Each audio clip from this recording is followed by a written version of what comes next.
Īstam ziemeļniekam, ejot pie psihologa, tev bail izskatīties vājam. Mums vajag fizioterapiju, mums vajag diētu, mums vajag terapeitu, mums vajag sporta terapeitu, mums vajag laiku sociālajiem mēdījiem, mums vajag grāmatām. Galvenais ir justies vērtīgam ar vai bez panākumiem tajā brīdī. Neviens nebija teicis, ka mēs esam lieli un vareni.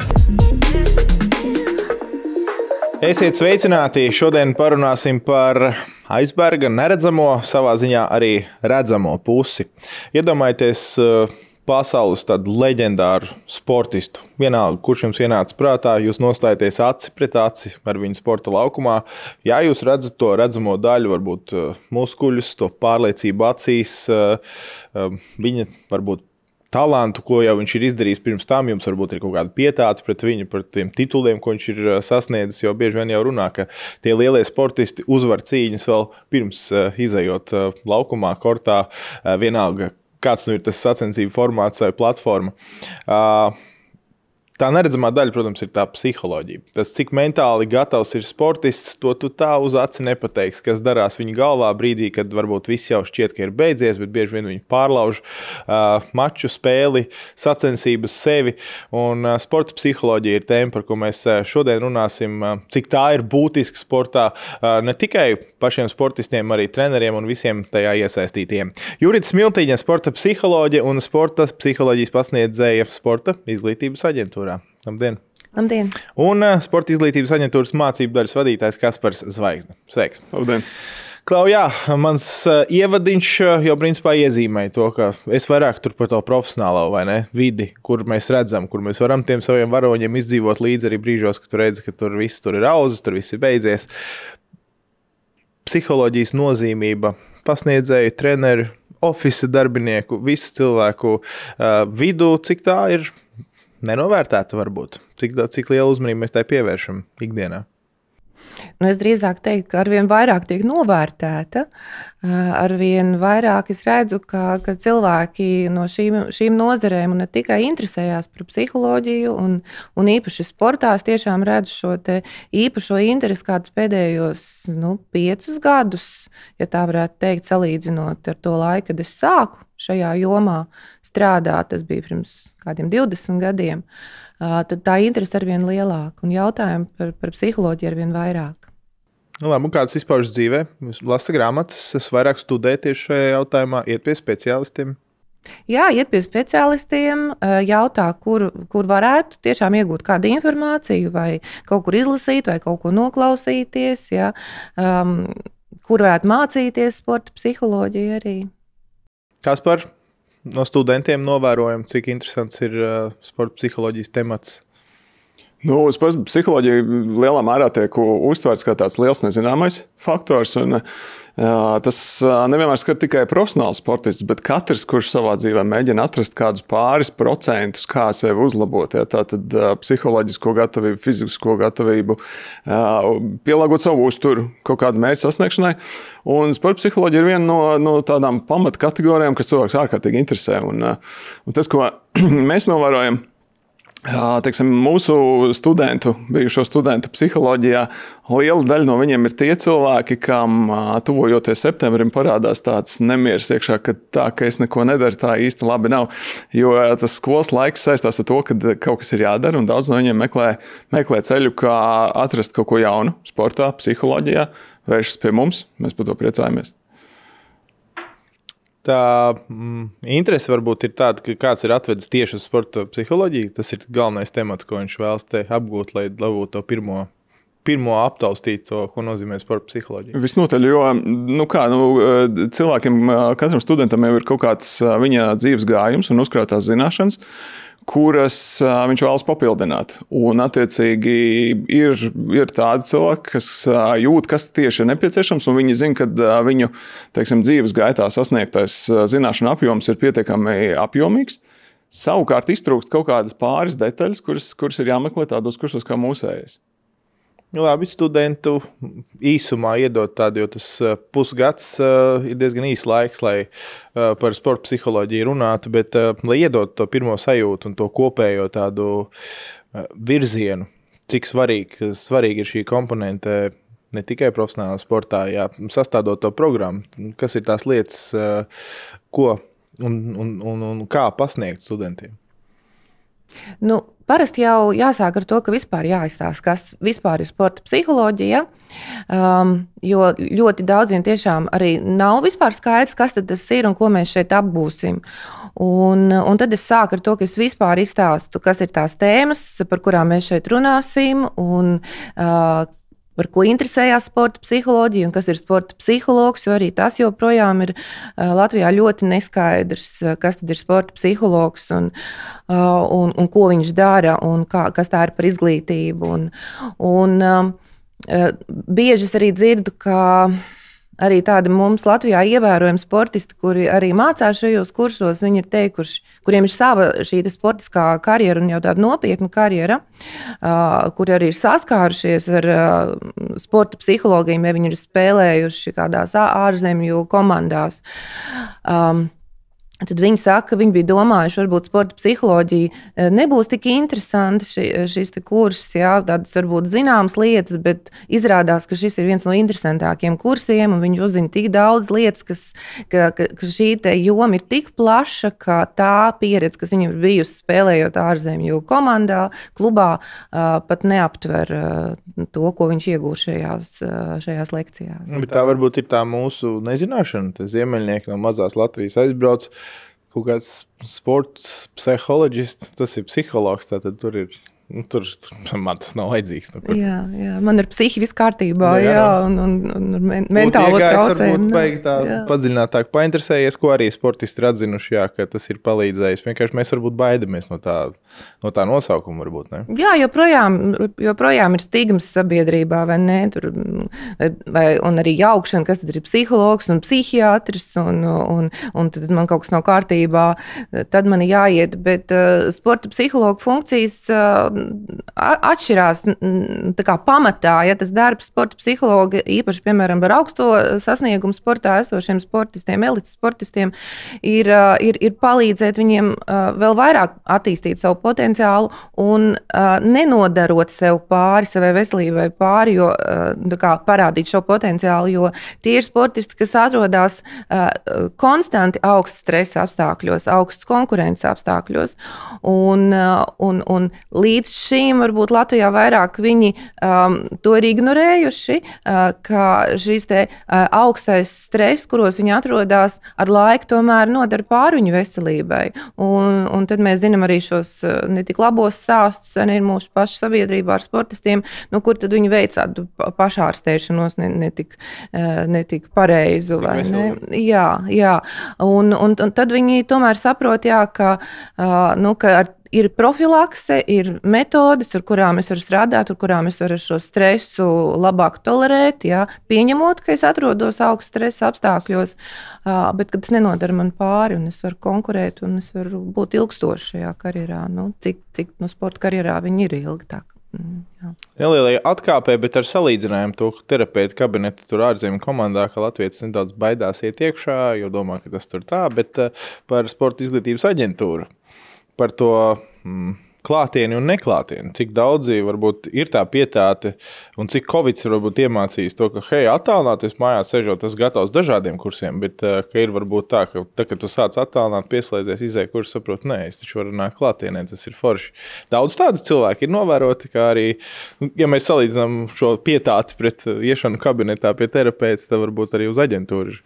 Droši vien, kad tiešā saistībā ar psihologu, tādam īstam ziemeļniekam, ejot pie psihologa, tev bail izskatīties vājam no sākuma. Ja jau tu ej pie psihologa, cik tas stiprs tu pēc būtības var būt, vai ne? Savukārt mācību griezumā ir tā, ka mēs dodam iespēju mācīties gan online, gan attālināt, kas nozīmē to, ka tad, kad notiek mācības, atrodoties online, ir iespēja arī interaktīvi sazināties ar pasniedzēju, uzdot jautājumus tieši tad, kad tie jautājumi rodās, nevis vienkārši to noskatoties ierakstā. Šis ieraksts, protams, paliek, un cilvēki var nostīties ierakstu jebkurā sev vērtā laikā. Tās tēmas, kuras ir vai nu nesaprotams, vai nu iepatikšās, visvairāk var skatīties atkārtot, un tur nekāda ierobežojuma nav. Savukārt, Covid mums daudz ko iemācīja. Covid ir novedis mūs pie esošās mūsu laikmeta iezīmes un realitātes, ka šobrīd mēs ļoti labprāt daudz ko mācāmies online.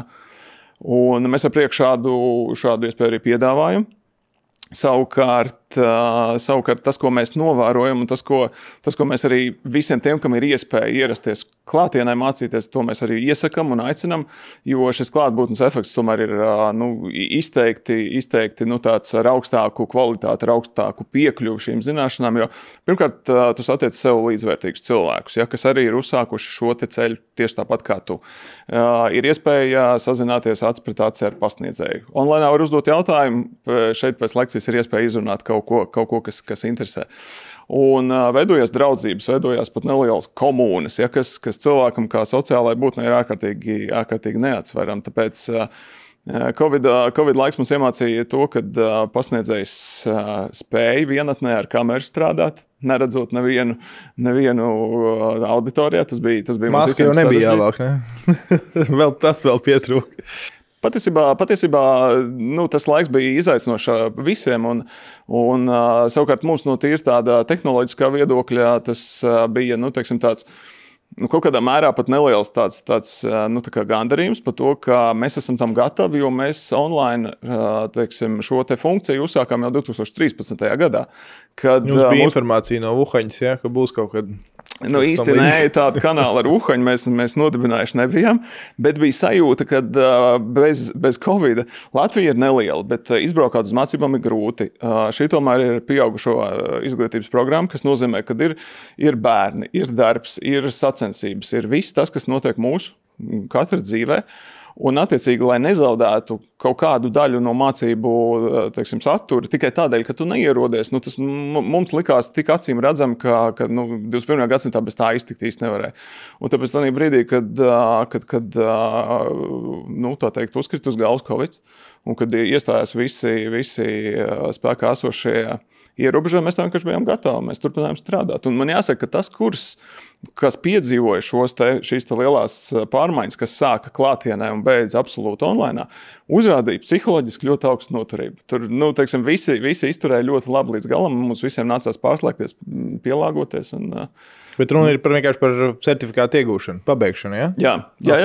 Tā skaitā arī par zināšanu iegūšanu, jo mēs tomēr,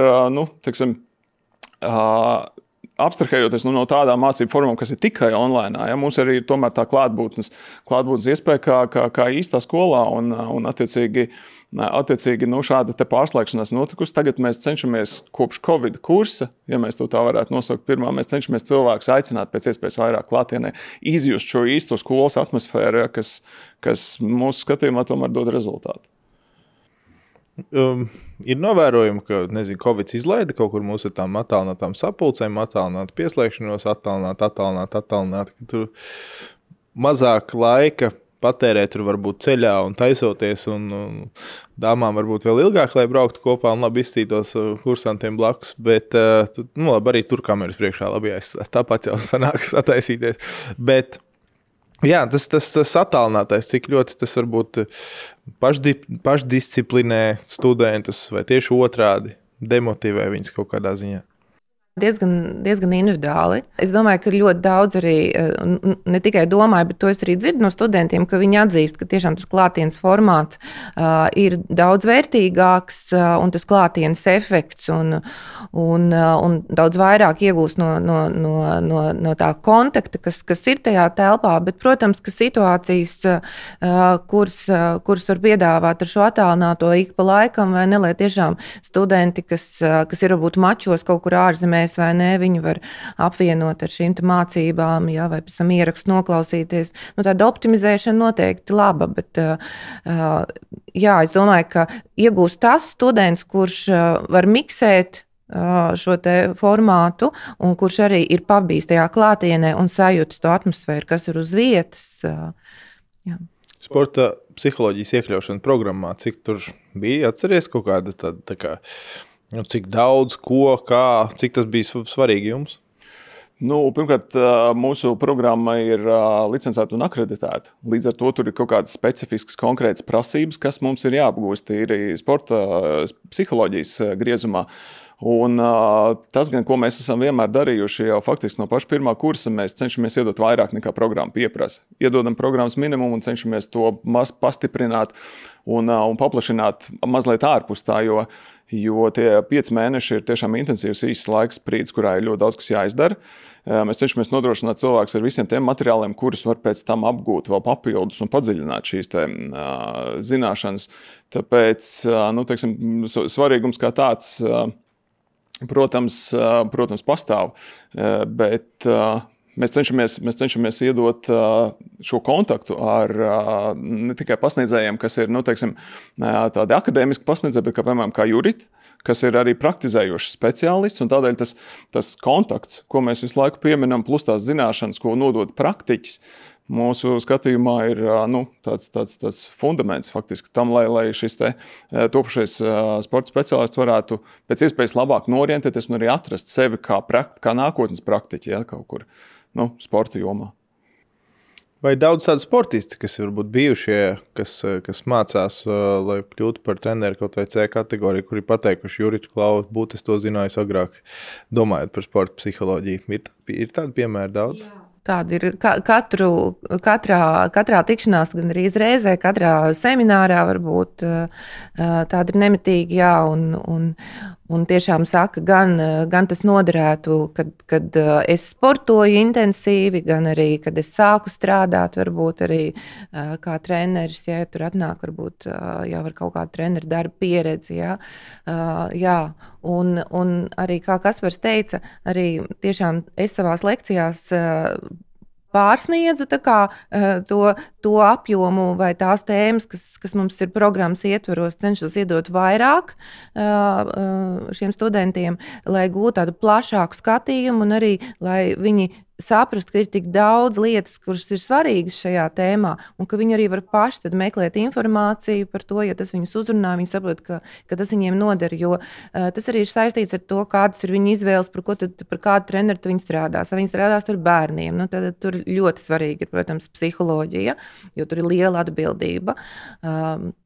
Kā trenerim, vai viņi strādās ar šiem augsto sasniegumu sportistiem, jā, tādā sporta laukā, tad arī par sporta veidiem, jo tas ir komandas sporta veids, vai tas ir individuālais sports, vai tie ir cīņas sports, vai tas ir tāds sports, kas prasa milzīgu koncentrēšanos, kā piemēram loku šaušana vai vispār šaušana, vai tāda sporta veidi, ja, kur atkal ir citi akcenti, un tad es tiešām ir tas kā skelets, ja, tās tēmas, kas ir noteikti mums jāizrunā, bet es katrā iedot kaut ko vairāk, ja, lai arī noteikti tāds praktisks lietas, lai viņš uzreiz kā treneris var to izmantot savā darbā.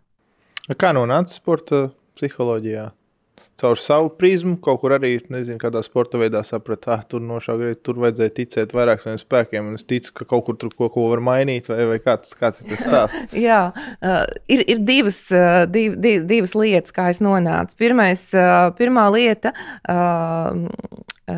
bija pirms kādiem 25 gadiem, kad es sāku strādāt sporta akadēmijā kā pasniedzēju, un tikko biju beigusi psiholoģijas studijas, bakalauru, un pasniedzu psiholoģiju, un tādi studenti, kuriem es pasniedzu, viņi sāk runāt par to, ka mums jau Latvijā nav sporta psihologu, un varbūt jūs varētu arī konsultēt kādu sportistu, un es ļoti pretojos, un es teicu, ka es neko nezinu par sportu, un ka es neuzdrošinos, bet viņi man patiesībā iegrūda tajā. Viņi teica, ka nē, mums vajag to palīdzību, mums vajag konsultācijas, un tā pamazām, jā, es sāku arī šajā jomā konsultēt, un sāku daudz mācīties sporta psiholoģiju, un visādas ārzemju kursus, jo Latvijā nebija nekas pieejams. Bet otra lieta, ko es parasti arī stāstu studentiem, ir mana, kā psihologa parasti jau nonāk šajā profesijā ar savām traumām, vai ir taču tie humori jociņi, vai ne, par psihologiem. Mana trauma arī saistībā ar mākslas vingrošanu, kurā es kā bērns tiku aizvesta uz mākslas vingrošanu un nodarbojos ar to līdz pusauģu vecumam, bet tā attieksme, kas toreiz bija padomju laikos no tiem treneriem, tā bija ļoti devalvējoša un traumatiska. Un es arī tāpēc pametu to sporta veidu. Un tas raizīja man tādu lielu nepatīku pret sportu patiesībā. Un es domāju, nekad mūžā vispār nekāds kontakts ar sportu nebūs. Tas bija toreiz pusauģu vecumā. Un tā doma, jā, kad es arī sāku studēt psiholoģiju, bija doma par to, ka cik svarīgi ir kā treneris, ka pieaugušais, kurš ir autoritāte un strādā ar bērniem, pusauģiem, ka viņš tiešām ievēro tādas psiholoģiskas lietas, ja, un ieklausās tajos bērnos un individuāli meklē šo te pieeju, ja, un izsakot kritiku, domā par to, vai šī kritika būs tāda, kas cels šo bērnu, kas viņu motivēs un kas palīdzēs noticēt viņam savām spējām, vai tā būs tāda kritika, kas viņu pazeminās, ja, un graus viņa ticību savām spējām. Vai pat sagraus vispār? Tā kā saka, mīlestība pret sportu. Un arī šodien tas nav... Tie nav tie iepriekšējie laiki. Arī šodien ir sanācis runāt ar sportistēm vairāk, kuras arī teikušas, jā, ka tur tā noniecina tev, citam tas ieslēdzas kā spīts, citam atkal, nē, viss, es tā kā, citam uz veselības problēmām. Viena meitene tikko stāstīja par anoreksiju un tādām lietām. Tieši tāpēc es gribēju prasīt arī par to vecāku lomu šobrīd arī šajā sporta psiholoģijā, domājot par jauno paudzi. Nezinu, pašiem bērni, cik liels fokus tai sporta psiholoģijai. Es novēroju. Pietiekam liels. Nu, pirmkārt jau tas jau pieminētais mūsu ziemeļnieka efekts. Ja, kad bērnus audzinām mēs, kas mēs esam varbūt cietuši kaut kur, ja, savas dzīves ceļā, ja, no kaut kādiem psiholoģiskiem satricinājumiem, tā skaitā sportā. Savukārt, tas, ko mēs redzam, tā jaunā paudze ir pavisam savādāk. Viņi ir daudz brīvāki, daudz atvērtāki, nekā mēs kādreiz bijām. Ja? Kas vēl pavisam nesen mēs bijām jaunā paudze, vai ne? Un tas laikmets iet uz priekšu, un tā mūsu ziemeļnieciskā psiholoģija, viņa jau prasa palīdzību tā vai citādi. Vai mēs to atrodam pie speciālista, vai pats mācamies, jau kaut kā atrodam šo te ceļu augšup, jo kā lielā sporta pieredze mums rāda, kad atliek uz kādu no mūsu valsts vienībām atnākt izcilam ārzemju psihologam, varbūt ne pašam augstākās klases taktiķim, vai ne? Bet vienkārši labam psihologam mēs kļūstam pavisam pat citiem cilvēkiem. Tā ir. Arī savā ziņā Vairis Vīķis Freibergs piemērs. Viņi tomēr arī Ziemeļamerikā uzsūkus ļoti daudz, un latviešiem tas bija tāds kā wow. Un to mēs paši varam par sportu teikt. Mums neviens nebija teicis, ka mēs esam lieli un vareni. Un ka mums to teica, mēs uzreiz nemaz neticējām. Tagad ar prieku atceramies. Par to neapjukšanu šobrīd. Ja mēs tagad skatāmies uz tādu, tie, kas ir izcietuši, piemēram, pa mūsu paudzi runājot, ir dažādas lietas, un tagad tev ir tik daudz iespēju, domājot par jauno paudzi, vai varbūt paši par sevi. Tā, mums vajag fizioterapiju, mums vajag diētu, mums vajag terapeitu, mums vajag sporta terapeitu, mums vajag laiku sociālajiem mēdījiem, mums vajag grāmatām, mums vajag, respektīvi, tu vari skaitīt. Kā, piemēram, domājot par jaunu sportista audzināšanu, kā to astoņkāju skaisti sadalīt, lai visas tās kājas vienādi kustās? Laikam caur mīlestību, jā, caur... Nepārspīlējot varbūt. Jā, nekļūstot par helikopteru vecākiem, jā, ar pāraprūpi un vai pārāk lielu spiedienu par rezultātu, kas arī mūsu sabiedrībā ir novērojams. Bet caur tādu gādīgu vecāka prizmu, kā es parasti arī gan vecākiem jauno sportistu, gan pašiem sportistiem, gan arī treneriem saku, ko tādā brīdī, kad tu esi apjucis vai tev kaut kas nesanāk, ko tev teiktu gādīgs vecāks, tāds rūpīgs vecāks, jā, kuram tu rūpi, ko viņš tev ieteiktu, jā, kur tev meklēt palīdzību, vai ko tev tagad domāt, jā, vai ko tev tagad darīt. No tādas tiešām uzņemoties rūpes, bet ne pārspīlētas rūpes, jā, mums ir visādas iespējas šobrīd, tiešām visādi speciālisti, bet, nevajag pārspīlēt, jā, nevajag pazaudēt to, kas tad ir tas pamat jautājums vai pamat lieta, ar ko mēs strādājam, ja, un galvenais, domāju, par bērniem runājot, ka bērnam galvenais ir justies vērtīgam ar vai bez panākumiem tajā brīdī un sasniegumiem, jo, ja viņš būs vērtīgs un apzināsies to savu vērtību, tad tie panākumi jau atbilstoši viņa spējām būs, vai ne? Bet tajā brīdī, kad kad viņu nav, tieši tad ir vajadzīgs atbalsts, jo īpaši, vai ne, un tā sajūta, ka tu esi vērtīgs. Domāju, ar šādiem skaistiem vārdiem mēs arī noslēgsim šo sarunu. Paldies, Jurita, paldies, Kaspar. Un es domāju, viens ir ieklausīties savā sirdsbalsī, otrs ir domāt, ka mēs katrs varam likt kādam justies vērtīgam, ne tikai par saviem bērniem, kolēģiem, draugiem, kaimiņiem un tā tālāk. Tā kā paldies par šīm pārdomām. Paldies, ka skatījāties.